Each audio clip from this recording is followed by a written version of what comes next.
Hey everybody. Um, so if you're newer to fishing, or maybe you've been fishing for a long time, but maybe you struggle with this, or maybe you want to learn something new, or whatever that may be, um, today I'm going to teach you my favorite knot for tying any baits. It works great with braid, works great with monofilament. Somebody One of my friend's dads, I think, taught me this knot, salmon fishing in Lake Michigan. And I don't know, um, it's never came off for me. The only reason that I would ever lose a bait when I would tie this knot is because I either got so snagged and I was too lazy to go retrieve it, or I wasn't using a leader and a fish with teeth bit it off, whatever that is. So, that being said, I got this super thick braid. Let's see, what is it? It's 50-pound braid, bright yellow. So hopefully it shows up. And I'm going to try to get an angle here that you guys can see. So I'll be back in a second.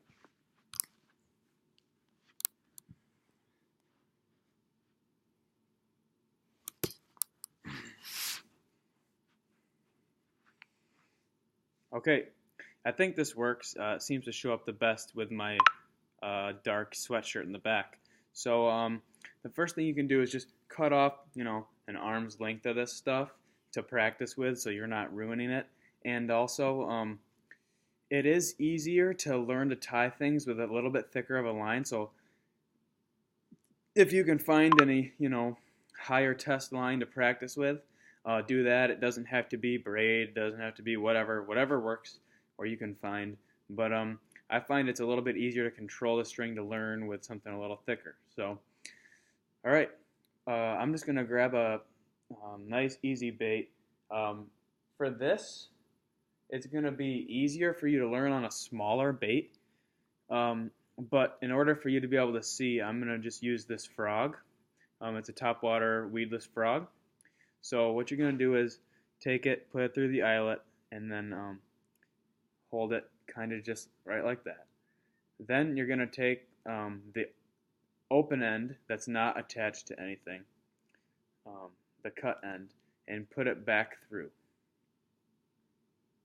So then you can pull it a little bit. Whoops. It's hard to do when it's not on a pole. Alright, so you're holding it like this. It's got a loop end, and then this, I guess, would be the open end, and then this would be going to your pole. So here you go. You have an end like that, and you have a loop. So then what you do is you take the loop side and you just tie a knot with those other two. So between those four pieces of string, you're just tying a knot. Okay? So now you have this loop side, and you take the bait, you put it through the loop,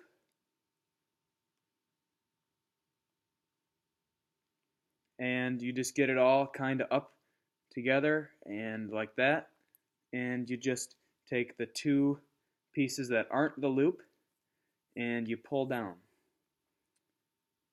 Well, I don't know why that's not pulling down.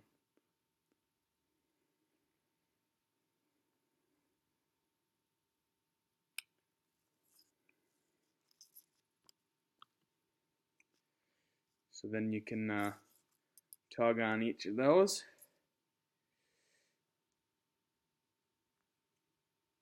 And then trim off the extra.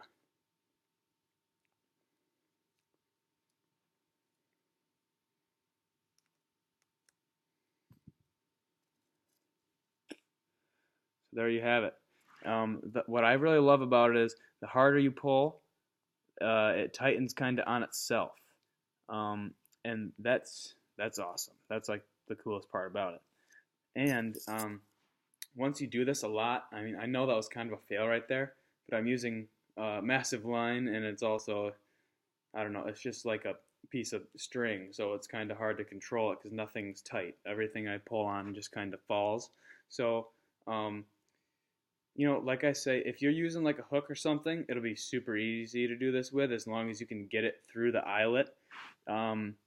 If you're using something with a really small hole, um, you might be better off just tying a regular fishing knot. I'll make a video for that some other time, but this is my favorite knot. It's called the Palomar knot, and well, some people call it all sorts of different things, but that's what I've been taught to call it. But this knot is one of the strongest knots that I've found, and it's my go-to. I use it all the time. Um, so there you go. That is how I tie the Palomar knot, and hope you guys like this as much as I do. If you use this way, let me know if you have a better way, a quicker, easier way, or a better knot.